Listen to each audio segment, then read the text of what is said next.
박사님 큰 박수로 모시겠습니다. 네, 반갑습니다. 법인자산 유동화라고 했는데요. 이 강의를 제가 하기 전에 이제 요즘 승계에 대해서 트렌드가 어떻게 되고 있는지 실제 그 컨설팅한 사례를 가지고 제가 승계를 어떻게 짜고 어떤 구조를 가지고 가는지에 대해서 좀 말씀을 드리고, 제가 세미나 존재 단장님이 강조하셨잖아요. 세미나를 활용을 하면 고객들이 평가표를 내요. 뭐죠? 강의 평가서. 세미나를 듣고 만족도 조사를 한다는 겁니다. 만족도 조사를 해보면 거기에 보면 이제 만족이냐 불만족이냐 뭐 대만족 이런 게 체크한 난이 있거든요. 정량화 수치화를 뽑아 보면은요, 만족도가 99.8% 나와요.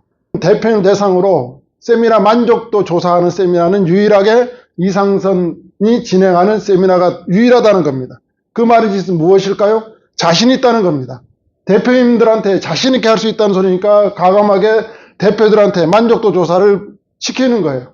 그 자신감이 없으면 그거 못하는 겁니다. 그런데 매번 할 때마다 99.8, 98, 거의 100점 만점 가까이 나온다는 것은 그만큼 대표들이 다양한 정보와 처음 들어본 정보, 살아있는 정보를 가져간다는 그런 의미이겠죠. 그래서 지금 세미나가 3월 25일도 거의 많이 참석 신청이 거의 많이 찼다고 그래요. 그래서 또 지금 바로 4월 달도 세미나를 이렇게 또 열어줬어요. 4월 22일 날. 중소기업 오너 경영자 가족을 위한 세미나에 초대합니다.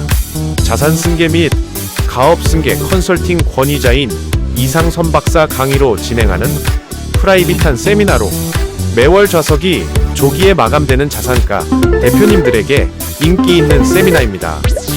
컨설팅 사례 중심의 실행 가능한 차별화된 강의로 참석자들의 만족도가 최상입니다. 지금 바로 좌석 확보 예약하세요. 강의가 지금 7강까지 왔어요. 중반을 지금 지나고 있거든요. 근데 앞에서 강의했던 내용들이 쭉 이제 목표 고객 발굴이 1강이었었잖아요. 1강, 2강. 3강이 가압승계 전략 및 이제 계약 체결 사례. 4강도 가압승계. 5강은 명의신탁. 6강은 법인자산 유동화. 7강도 2 지금. 여기 정도 왔는데 앞에서 강의하고 왔던 내용들이 현장에서 어떻게 적용되고 있는지에 대해서 사례를 가지고 좀 말씀드리고 법인자산 유동화 전략을 이어가도록 하겠습니다. 가압승계, 자산승계에 대해서 관심이 되게 많으세요, 대표님들.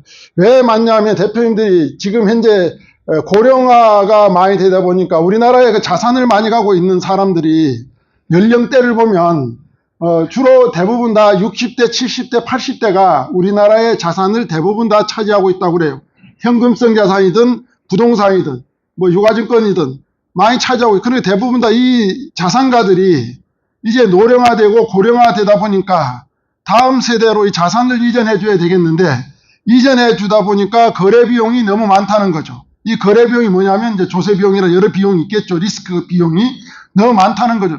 관심이 되게 많은 겁니다. 그만큼 우리 사회에서 사회적 현상이 자산가들의 입장에서는 아주 중요한 문제가 됐다는 거죠. 그럼 승계시장에서 주로 요즘 트렌드를 어떤 도구를 가지고 승계시장 전략을 짜는지를 좀 안내를 해드리면요. 여러분 이제 들어보셨을 거야. RSU. 들어보셨어요? 전통적으로 뭐 가압상수 공제제도를 가져간다라든지 이런 뭐 증여특례제도 가져간다든지 이런 하나만 도구를 가지고는 이제 이 시대 흐름에 따라갈 수가 없습니다. RSU는 이게 뭐냐면 양도 제한 조건부 주식이라는 거예요. 양도 제한 조건부 주식이 뭐냐, 일정 조건이 충족되면 뭐 근속기간이라든지 성과라든지 이런 게 일정 조건이 충족되면 주식을 부상 또는 저가로 취득할 수 있는 권리를 부여해 주는 거예요. 이건 누구한테 부여해 줄까요? 이거는 자녀 세대한테 부여해 주는 조건이 되겠죠. 이러한 그 양도 제한 조건부 주식을 활용해서 승계 전략 중에 하나 도구로 채택해서 성과를 가져간 사례도 있습니다. 그래서 이런 양도 제한 조건부 주식이라든지 이 하나만 갖고 하는 거 아니고 그 동료 주식을 가지고 승계하는 방식도 있고요. 가압승계 증여특례를 가지고 하는 방식도 있고요. 자기 주식을 활용한 승계도 있고 차등배당, 우선주를 가지고 전략을 짜는 경우도 있고요. 특정법인, 가족법인을 활용해서 가압 자산승계를 구조를 짭니다. 이게 여러 가지 툴이에요. 그런데 이런 툴을 가지고 하나만 가지고 딱 들어가는 게 아니라 대표님의 자산 상황과 가족 구성원, 이게 상장법이냐 비상장법이냐, 부동산만 갖고 있는 자산가냐, 현금성 자산 갖고 있느냐에 따라서 이 전략 도구들이 서로 이렇게 조립이 됩니다. 그래서 여기 보시면 1번 도구는 보면 이제 RSU와 스톡옵션을 조립한다라든지, 또 RSU와 차등 의결권을 조립한다라든지, 또 RSU와 신주 발행을 조립한다라든지, 이런 이제 조립을 한다는 게 하나의 전략만 갖고 가는 건 아니라 두 개, 세 개 전략을 가지고 간다라고 보시면 되고요. 소개해드리려고 하는 거는 지금 현재 가압승계 증여특례 제도하고 특정법인, 가족법인을 활용해서 승계 전략을 설계를 해서 실행을 진행을 하고 있는 사례를 보여드릴 거예요. 근데 종류 주식을 가지고 가압승계와 결합한 케이스도 있고요. 자기 주식과 종류 주식, 가압승계 세 개를 결합하는 경우도 있고요. 차등 배당 구성과 가압승계를 결합하는 경우도 나옵니다. 그건 오로지 어디에 따라 달라지냐, 회사의 법인의 상황 구조에 따라서 어떤 걸 조립할 것인가가 달라진다라고 이렇게 보시면 될 것 같습니다. 오늘 소개해드릴 내용은 이 도구 중에서 가압승계 활용 기본 구조 도구 중에서 가압승계 증여특례 제도와 특정법인을 활용해서 승계 전략을 가져간 사례를 소개해드리도록 하겠습니다. 여기 회장님은 상장법인이에요. 지금 이제 경우에도 상장법인을 만날 수도 있고 비상장을 만날 수도 있는데요. 오늘 이제 소개해드릴 거는 상장법인입니다. 여기 시가총액이 5,400억 정도가 됩니다. 그러니까 전체에서 발행 주식 총수를 가지고 현재 시가를 곱한 게 시가총액이죠. 시가총액이 한 5,400억. 대표자가 가지고 있는 가치가 1,647억 정도의 자산 가치가 나오고, 배우자가 가지고 있는 게 162억 정도 가치가 나오는 상황이었습니다. 자녀가 어떻게 이걸 받아갈 것인가에 관한 문제예요. 봤더니 제가 이제 제안 드린 거는 특정법인, 자녀법인을, 가족법인을 하나 설립을 하자라는 거고요. 이 가족법인을 설립하면 이제 손자녀가 주주로 들어가는 거죠. 이거는 이제 여기는 뭐냐, 지주사가 되는 겁니다. 그 지주사의 성격과 요건도 있습니다. 그래서 단순하게 그냥 가족법인, 자녀법인 만들어서 주식 줘버리면은 요즘 국세청에서 좋아하는 아주 꿀단지예요. 세무조사 트렌드가 요즘 이런 구조를 매우 좋아해요. 세금을 50% 안 내고 20% 내고 이렇게 30% 좀 덜 내는 이런 분담 구조를 가져가는 것에 대해서 과세당국에서는 세무조사를 많이 하고 있는 흐름을 보이고 있습니다. 특히 가족법인인데 페이퍼 컴퍼니 정도에 머물러 있는 이런 곳들은 상당히 세무조사를 통해서 그 부인을 하고 직접 준 걸로 봐서 추징을 해가는 흐름을 보이고 있어요. 그래서 가족법인을 하려면 무조건 하면 되는 게 아니고, 가족법인으로서의 지주사 역할을 하려면 상법 요건과 민법, 조세법 측면에서 잘 검토해 요건을 잘 만들어야 된다라고 이렇게 보시면 되고, 지주사를 설립을 한다라고 보시면 될 것 같습니다. 지주사를 설립을 해서 22.39%를 승계를 받고, 나머지 개인, 자녀 개인이 가압승계 지원 제도를 통해서 11.11%를 승계받는 그런 구조입니다. 이렇게 이제 전략을, 여기서 들어가는 도구는 가족법인이 들어갔다는 도구가 하나 나왔고, 하나의 도구는 가압승계 지원 제도를 활용했다라는 도구인 겁니다. 이렇게 하고 나면 최종적으로 이 승계 구도는 컨설팅 전에는 대표자, 회장님이 30.5%, 배우자가 3%, 사장님의 배우자는 3% 갖고 자산을 갖고 있던 걸, 이걸 어디로 넘어갔냐면 컨설팅을 마치고 나니까 자녀 법인으로 지주사로 22.39%가 넘어갔고, 자녀한테로 11.11%가 넘어가서 승계를 끝냈다라고 이렇게 보시면 될 것 같습니다. 이 이제 승계를 하는 과정에서 예상되는 문제점이 있겠죠? 이 문제점을 봤더니 여기에 대한 세금이 얼마냐면 823억이 나온다는 거예요. 그 다음 배우자, 상속세가 55억이 나온다는 소리예요. 자, 지금 현재 상황에서 이 자녀가 823억과 56억을 현금으로 가지고 있어야만이 이 자산을 승계받을 수 있다, 그런 의미겠죠. 우리가 만나본 우리 자녀들 입장에서는 이러한 거액의 자금을 가지고 있을까요, 없을까요? 대부분 없다는 겁니다. 그래서 이걸 그대로 방치하고 가면은 이 기업은 올바른 승계, 자산 승계가 될 수 없다. 그래서 선제적으로 어떻게 갈 것인지 이제 전략을 짜서 진행해야 된다라는 이런 내용인 거죠. 이 대표는 주변에서 들은 이야기가 가압상속 공제제도를 이야기를 많이 들었습니다. 그래서 가압상속 공제제도를 가면 된다라고 했는데, 실질적으로 가압상속 공제제도를 갔을 때 지금 현재 이 기업은 최대 600억 정도 한도를 가져갈 수가 있어요. 초과분이 1047억, 그러니까 1047억에 대해서는 세금을 내야 된다는 그런 의미인 거죠. 여기다가 사업 관련 자산 비율에 대해서만, 사업 관련 자산에 대해서만 가압상속 공제 제도를 해주고 있습니다. 그런데 이 법인은 분석을 해봤더니 사업 관련 자산 비율이 62.5%뿐이 안 나와요. 62.5%뿐이 안 나오니까 전체적으로 가압상속 공제제도, 가압승계 지원 제도에 들어갈 수 있는 금액은 375억에 불과하다. 나머지 1272억에 대해서는 일반 상속세로 다 내야 된다. 이걸 대표님들이 진단을 안 받거든요. 거의 대부분 다. 왜? 상식적으로 일반론적으로 주변에서 전문가들이, 세무 전문가나 뭐 회계 전문가라든지 컨설팅 전문가들이 가압상속 공제제도 들어가면 별 큰 문제가 없습니다라고 이야기를 해주고 있거든요. 근데 막상 이 데이터 자료를 받아서 정확하게 분석해보고 이렇게 해서 분석된 수치를 가지고 이야기해 주시는 분들은 거의 없단 말이죠. 그러다 보니까 저 같은 경우는 이렇게 이제 정확한 수치를 받은 거죠. 뭘 받았을까요? 세무조정 계산서라든지 또 법인의 부동산 해랑이라든지. 저 그래서 컨설팅을 한다 그러면 요청 자료가 꽤 많아요. 한 16가지, 18가지가 돼요. 근데 이걸 요청을 하면 대부분 다 뭐라고 그럴까요? 이게 다 왜 필요하냐라고 그래요. 그게 필요하는 거예요. 왜 필요할까요?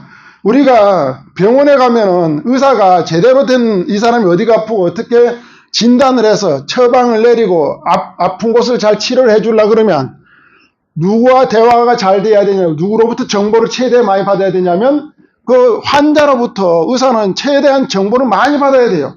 그래야만이 좋은 진단이 나오고 좋은 처방이 나오고 예후가 좋아지는 겁니다.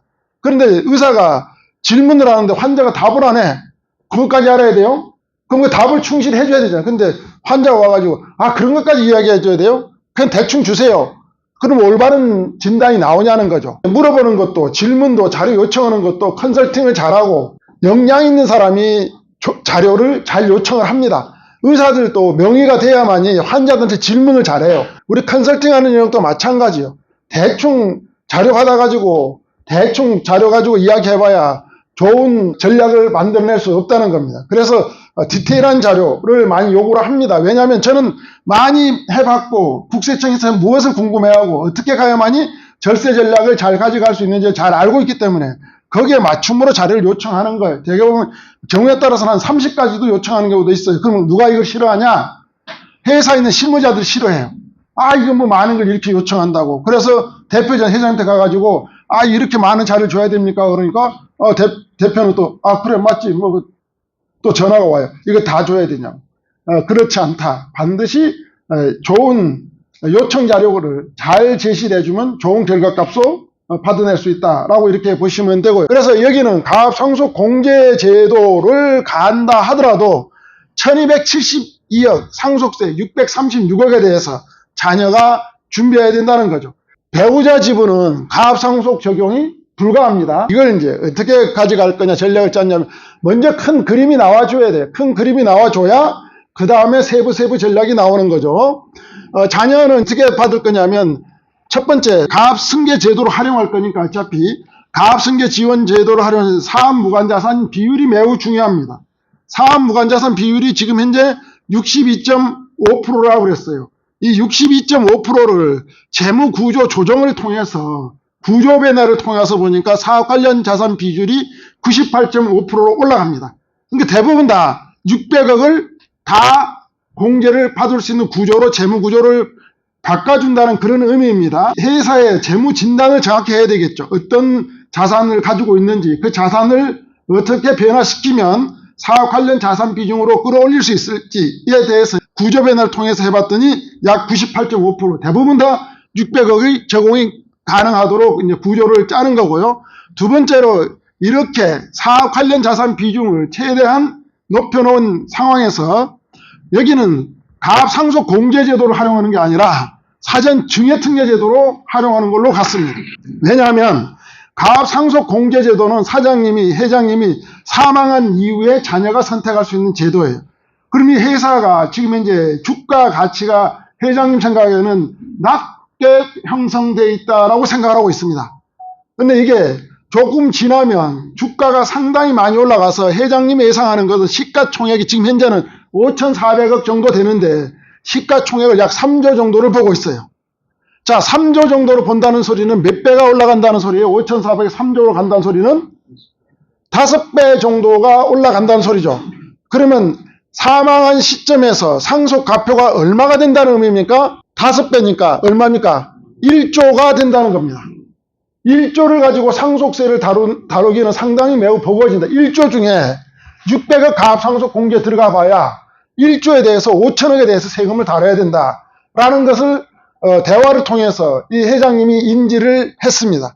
그러니까 무슨 말이냐면 증여특례 제도를 지금 가는 게 유리하다는 거죠. 왜? 지금보다는 5배 아래 저평가되어 있는 상황에서 주식을 움직이는 게 매우 현명한 전략이다. 그래서 가압승계 지원 제도 중에서 증여특례 제도를 활용한다라는 거고요. 세 번째로는 이제 자녀법인 주식을 양수도 자녀법 지주회사에다가 주식을 이 대표자 회장님 주식을 증여 또는 양수도 두 가지 방법을 이제 병행의 방법을 이제 진행을 채택이 됐고요. 여기서 중요한 게 국세청에서 아주 먹잇감으로 잘 요즘 활용하고 있는 게 자녀법인, 가족법인을 어떻게 보고 있냐면 도관법인으로 보아서 부인하는 사례들이 많이 발생하고 있습니다.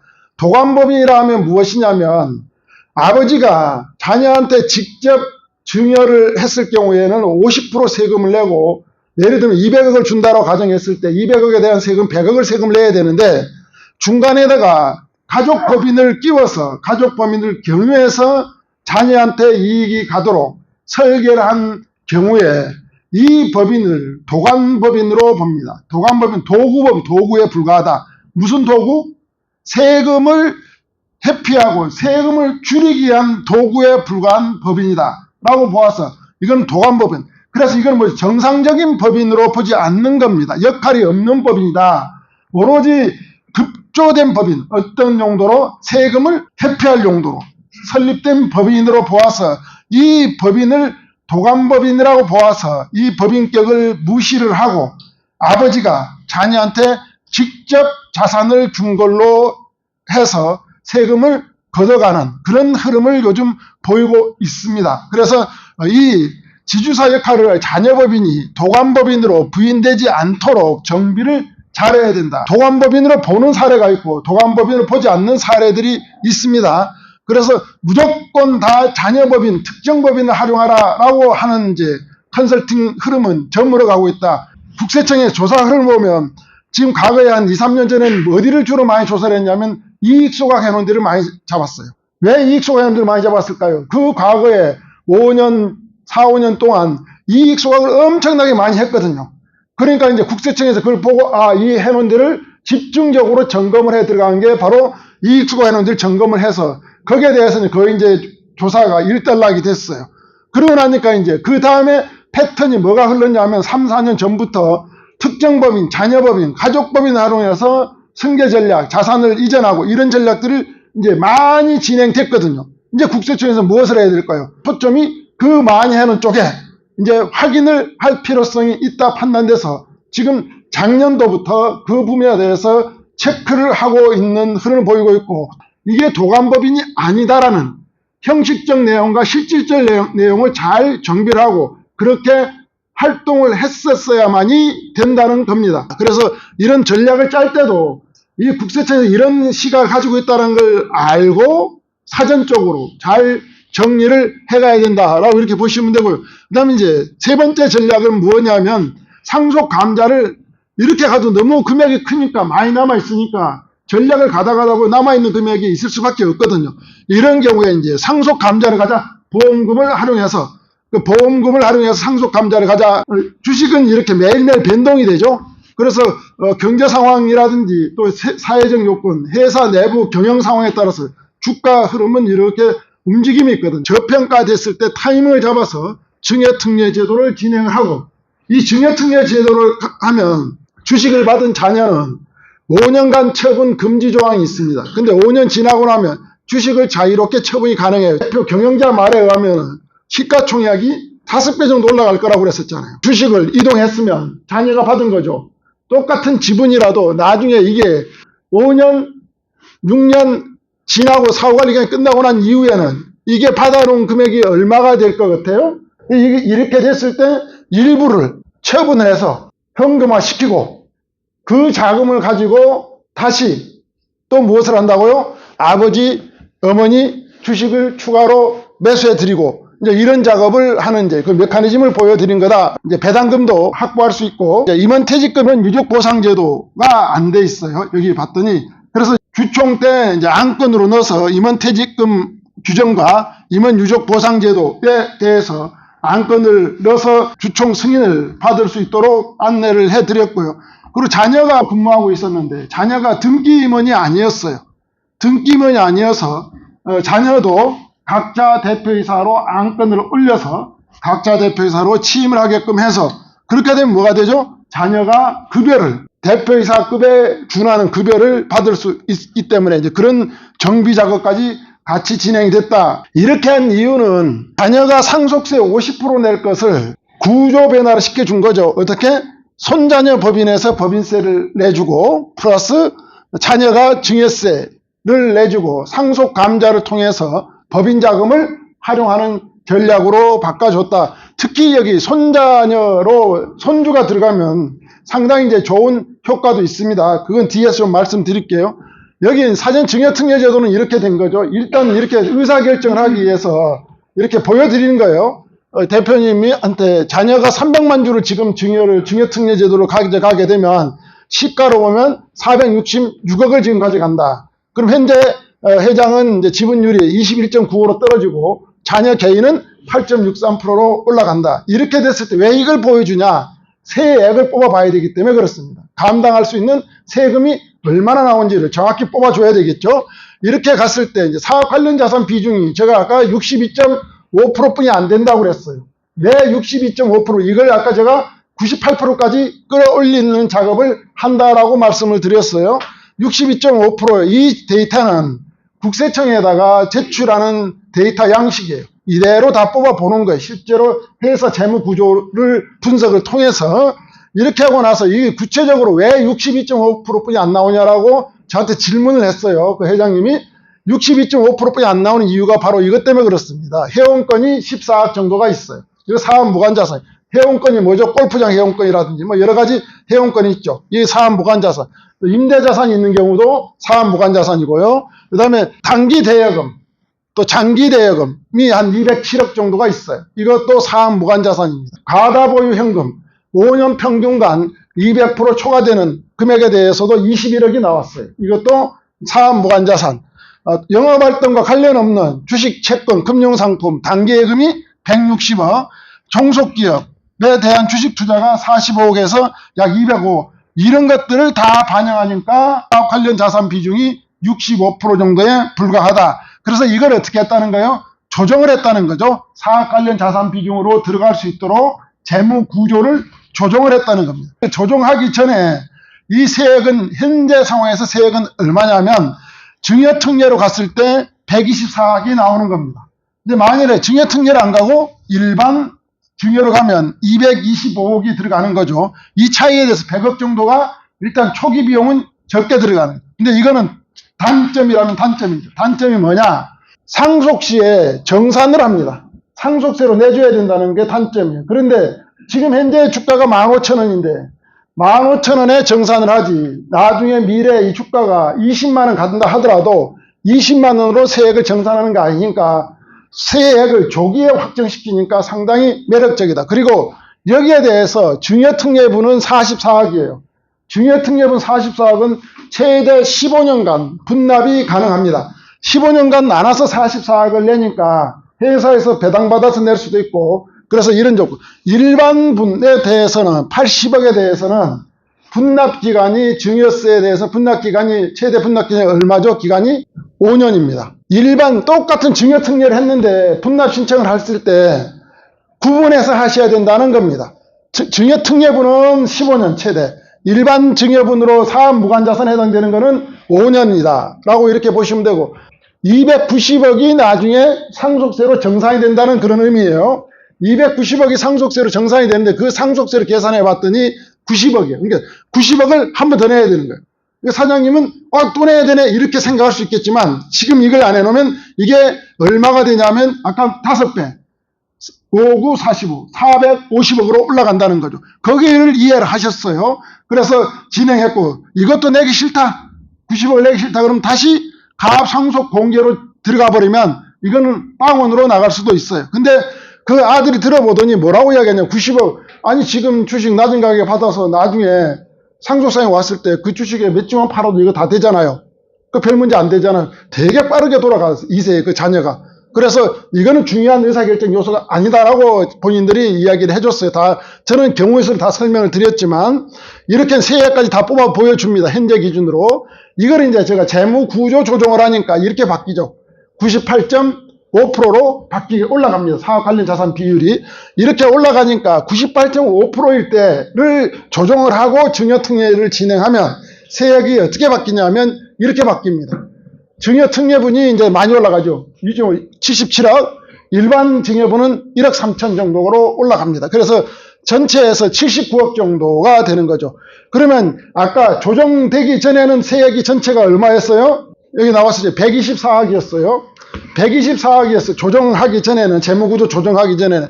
재무구조를 하고 나니까 세액이 얼마예요? 79억. 그럼 이 과정, 재무구조 조정을 하고 안 하고 차이가, 세액 차이가 얼마가 났어요? 45억 차이가 났다. 이 재무구조 조정만 해줌으로 인해서 45억이란 금액을 절세가 된다라고 이렇게 보시면 될 것 같습니다. 그래서 증여특례 제도를 도입하는, 왜 도입했는지에 대해서 제가 설명을 드렸고요. 장점을. 또 증여특례 제도를 통해서 현재 상황에서 세액이 얼마가 나오는지를 뽑아드렸고, 이걸 재무구조를 손을 대주면 세액이 이렇게 줄어든다라는 이제 이야기까지 진행이 된 겁니다. 두 번째 파트가 이제 지주사죠. 지주사를 하는 건데요. 자녀를 36% 정도 지분을 만들고 손주가 2명이 있었습니다. 이 손주 2명에 대해서 31.5%씩 지분을 만들어서 법인을 설립을 합니다.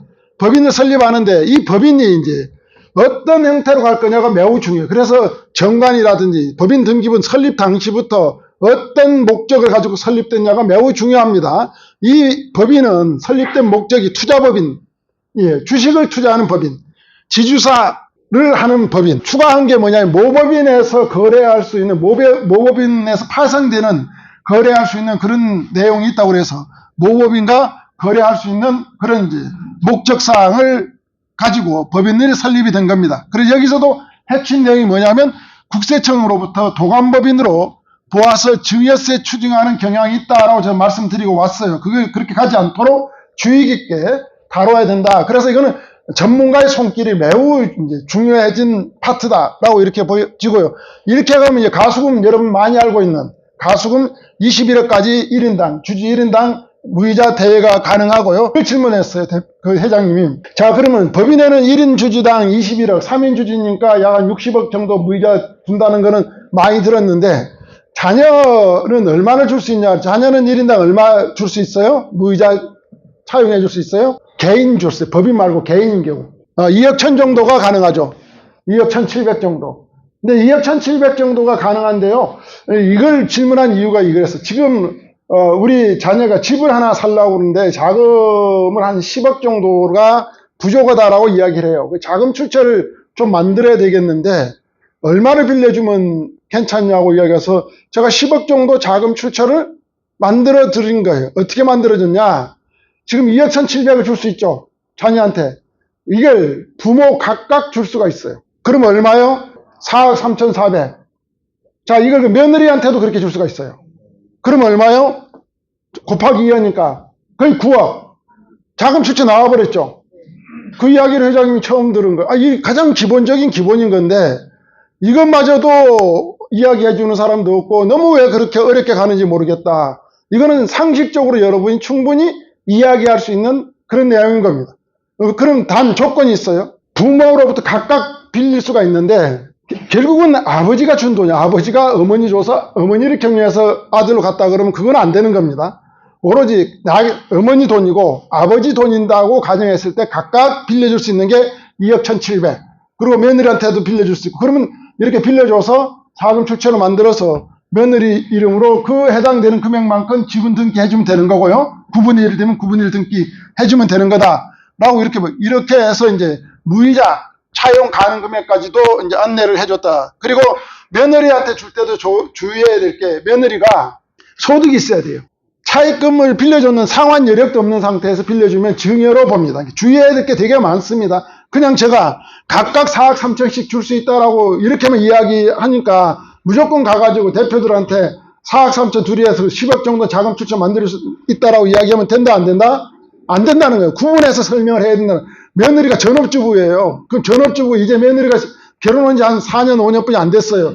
소득이 있어요, 없어요? 없잖아요. 근데 어떻게 자금을 빌려줍니까? 상환율이. 그 증여로 봐버린다는 거죠. 그러면 이런 거는 며느리가 직장도 다니고, 이런 활동, 소득 활동하고 있는 아들도 직장도 다니고, 소득 활동하고 있는 경우에 이런 구조가 가능하다라고 이렇게 보시면 되고, 경우에 따라서는 이 법인에서 자금을 좀 많이 지원해 줘야 돼요. 아버지는 현금성 자산이 많으니까 한 100억, 200억 지원해 주고 싶어요. 그럼 100억, 200억 지원해 주면 돼요, 안 돼요? 법인에다가. 이자를 받아야 되거든요. 4.6%만큼. 이자를 받아야 되는데, 이자를 받으면 초창기에 법인에서 이자 줄 돈도 좀 없고, 또 대표가 4.6%만큼 이자 받으면 이자 소득세 또 신고돼야 되고, 그러니까 투자회사에서 자녀법인에서 투자를 하고 성장 발전하려고 하면 자금 필요해요. 그런 경우는 어떻게 하면 되냐면 CB를 발행하면 됩니다. CB를 발행하는 거죠. CB 발행을 통해서 자금을 넣어주면 그 CB를 활용해서 자녀법인에서는 투자활동도 하고 수익활동을 통해서 이렇게 하는 이유는 뭘까요? 부모 자산을 스톱을 시켜놓고 더 이상 늘어나지 않게 스톱시키고 이 자금을 활용해서 누가 운용한다고요? 자녀법인에서 운용을 해서 자녀법인에서 수익을 극대화 가져간다라는 전략입니다. 그래서 CB 발행도 요즘 많이 해주고 있다라고 보시면 될 것 같습니다. CB 발행을 하면 4.6%까지 이자를 안 줘도 되겠죠. CB 발행하면 뭐 1에서 2%, 2.5% 이 정도 주면 돼요. 아주 저리로 줄 수가 있죠. CB가 뭐죠? 전환사채잖아. 전환사채. 전환사채는 미래에 주식으로 전환할 수 있는 권리를 부여된 상황에서 자금을 조달한 거죠. 그래서 요즘 이제 자산 승계할 때는 이런 제가 지금 드리고 있는 내용들이 대부분 다 어디에서 기반하냐 하면 주식 발행이 아까 앞에서 막 양도 제한하는 그 주식이라든지 종류 주식이라든지 차등 의결권이라든지 CB라든지 이건 다 어디에 통계를 받아요? 상법의 통계를 받습니다.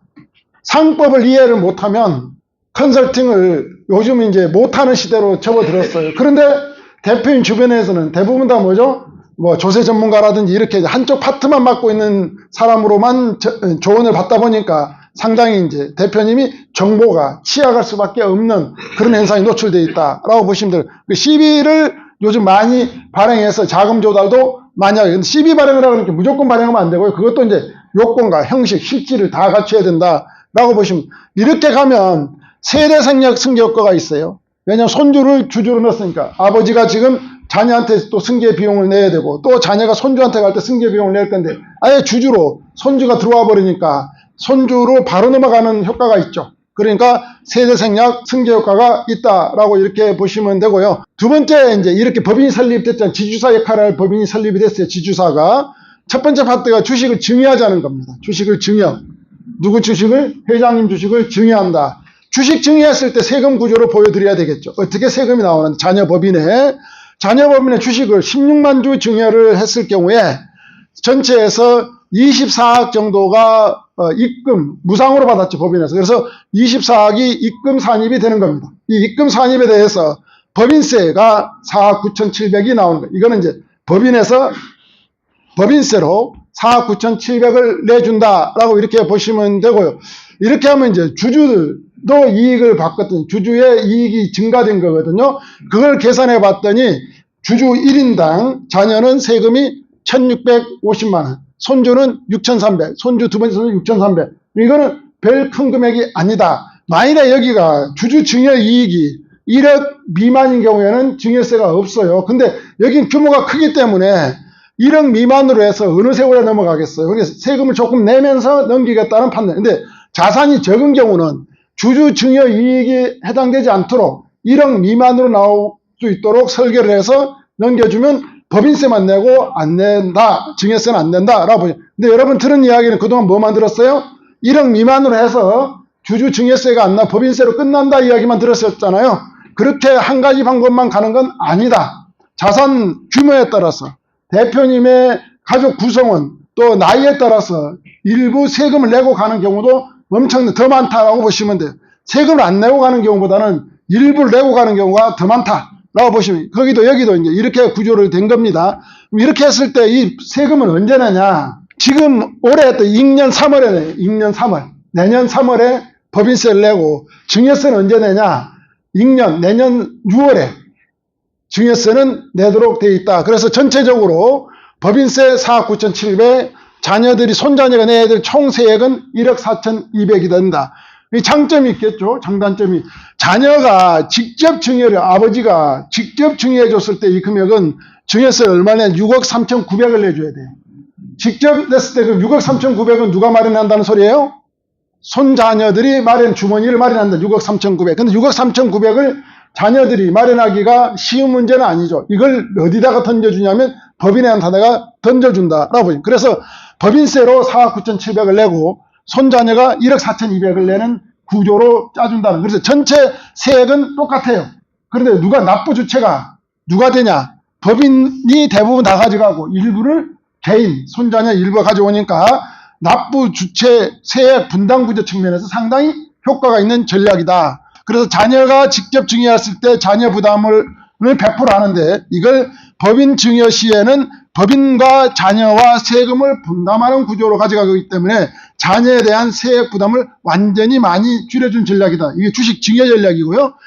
양수도 전략. 지금 이야기한 주식 증여 전략은 세금 납부 주체가 누구예요? 회장님은 아니고 법인과 손자녀가 납부 주체다. 요거는 세금 납부 주체가 법인도 아니고 손자녀도 아니고 회장님이 세금을 내주는 구조로 보시면 될 것 같아요. 자녀법인에 똑같이 13만 주 양수도 팔은 거죠. 팔았을 때 양도가액이 20억이에요. 그 양도 차익이 20억이 생긴 겁니다. 이 양도 차익에 대해서 양도소득세를 25% 내줘야 되고 지방세 10% 이렇게 내줘야 됩니다.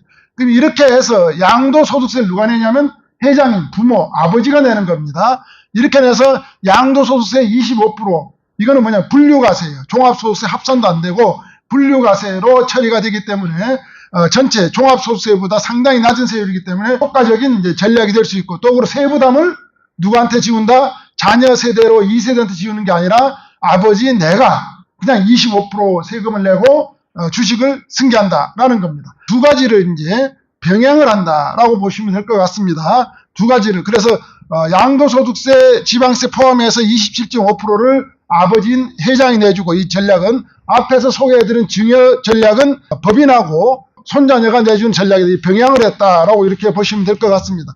지금 이렇게 이제 이걸 아까 좀 전에 말씀드린 대로 이거는 증여특례제도하고 지주사하고 결합한 사례인 거고요.